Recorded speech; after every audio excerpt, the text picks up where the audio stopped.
تم غزو بلاد الشام على ايدي المغول بعد كده. وناخد بالنا برضو الخلفيه اللي احنا بنتكلم عنها النهارده في القسم الاول من الكتاب، هذه الخلفيه اثرت بشكل اساسي وبشكل رئيسي في شخصيه الزهر بيبرس والانتصارات اللي حققها الزهر بيبرس بعد ذلك على المغول.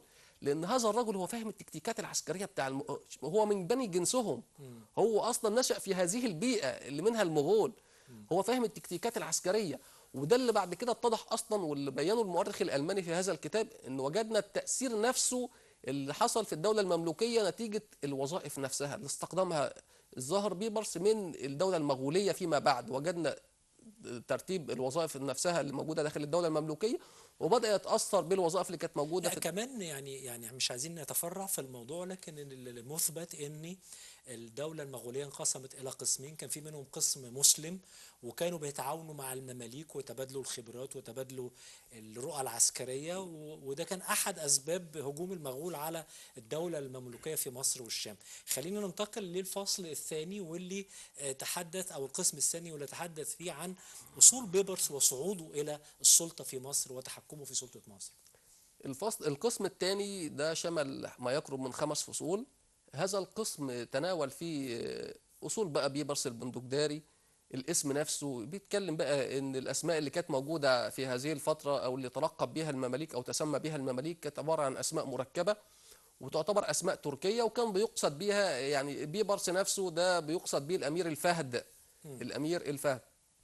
اللي انا عايز اقوله برضو ان لاول مره بنجد ان امير او بنجد ان عندنا مملوك بيلقب باسم البائع والمشتري في نفس الوقت. وده اللي اشار ليه المؤرخ الالماني في هذا القسم، بيتكلم برضو ان هذا الامير او هذا المملوك عندما تم يعني بيعه في الاسواق راح منطقه اسمها منطقه صداق. صداق دي من ضمن المناطق اللي هي موجوده في منطقه اسيا الصغرى.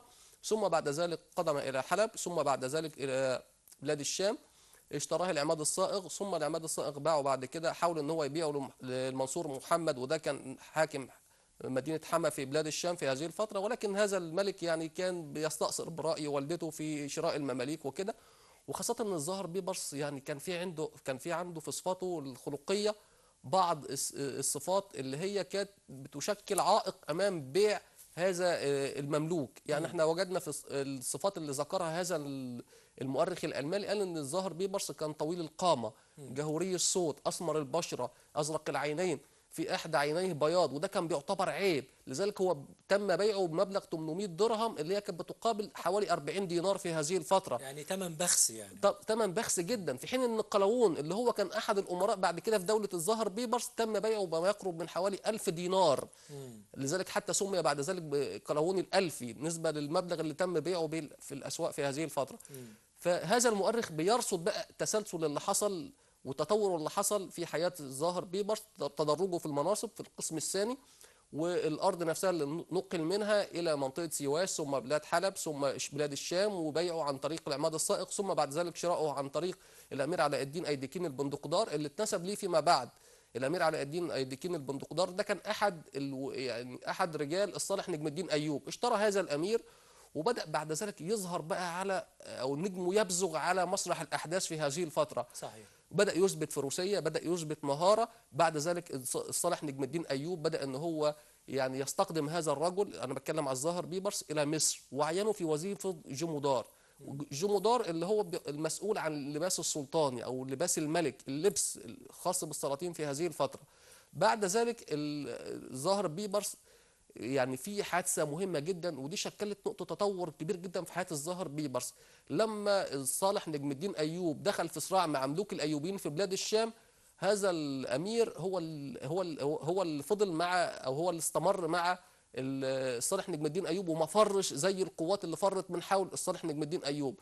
فالسلطان الصالح نجم الدين ايوب حفظ الجميل، ما فضلش معايا في المعركة أو في الصراع اللي حصل في بلاد الشام أو اللي حدث في بلاد الشام غير هذا الأمير. فأسدى بقى ليه الجميل بعد كده، بدأ أن هو يعتق هذا الأمير وبدأ بقى يرقيه في الوظائف في هذه الفترة. بعد وفاة الصالح نجم الدين أيوب وتولية السلطانة شجر الدر حكم البلاد في هذه الفترة، الظاهر بيبرس كان ليه دور مهم جدا في قيادة الحملة الصليبية بعد وفاة القائد الجيش المصري في هذه الفترة الأمير فخر الدين بن شيخ الشيوخ. وجدنا الظاهر بيبرس يعني صرع اخو اللي هو فخر الدين أقطاي اللي بنسميه اللي شفناه في ش- ش- الفيلم ده الدرامي في فخر الفيلم الدين